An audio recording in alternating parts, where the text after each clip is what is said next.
ஆன்மீக நேயர்கள் அனைவருக்கும் வணக்கம். எளிமையான முறையில் உங்களுடைய ஜாதக பலனை தெரிந்து கொள்வது எப்படி? உதாரணத்துக்கு, உங்களுடைய ஜாதகத்தில் ஏதாவது ஒரு கிரகம் நிச்சயமாக பலமாக இருக்கும். இந்த உலகத்தில் பிறந்த ஒவ்வொருத்தருடைய ஜாதகத்துலேயும் ஒவ்வொரு கிரகம் பார்த்திங்கன்னா பலமாக இருக்கும். பலமாக இருக்கக்கூடிய கிரகங்கள் பார்த்திங்கன்னா பிற கிரகங்களோட தோஷத்தை இந்த கிரகங்கள் போக்கும். உதாரணத்துக்கு, நீங்கள் ஸ்க்ரீனில் இந்த ஜாதகம் பார்த்துட்ருக்கீங்க. இந்த ஜாதகர் பார்த்திங்கனாக்கா மேஷ லக்னத்தில் பிறந்தவர்.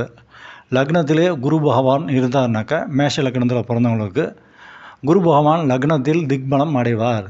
திக்பலம் அடைந்த குரு பகவான் பார்த்திங்கன்னா பிற கிரகங்களோட தோஷத்தை பார்க்கக்கூடியவர் ஆவார். குரு பார்க்க கூடிய புண்ணியம்னு சொல்லுவாங்க. லக்னத்தில் குரு பகவான் இருந்தார்னா பிற கிரகங்களோட தோஷத்தை குரு பகவான் போக்குவார். லக்னத்துக்கு 4ஆம் இடத்துல சந்திர பகவானோ அல்லது சுக்கிர பகவானோ இருந்தாலும் உங்களுக்கு பார்த்திங்கனாக்கா இந்த சந்திர பகவானும் சுக்கிர பகவானும் திக்பலம் அடைவார்கள்.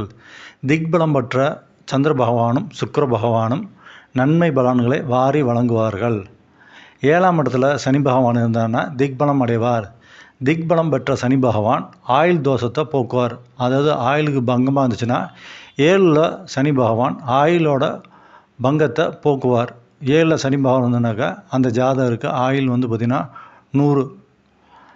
10ஆம் இடத்தில் செவ்வாய் பகவான் 10ல், அதாவது ராசி அதிபதியே 10ல் திக்பலம் அடையும் போது பிற கிரகங்களோட தோஷத்தை போக்கி தனது சொந்த உழைப்பாலேயே ஜாதகர் பார்த்திங்கன்னா உயர்வார். இதே மாதிரி கிரக அமைப்பில் நீங்களும் பிறந்திருப்பீங்க. நிச்சயமாக ஏதாவது ஒரு கிரகம் பார்த்திங்கன்னா பலமாக இருக்கும். அப்படி பலமாக இருக்கக்கூடிய கிரகங்கள் பார்த்திங்கனாக்கா உங்கள் வாழ்க்கைக்கு நல்ல அடித்தளம் அமைத்து கொடுக்கும். நீங்கள் நல்லா வாழ்கிறதுக்கு. நன்றி.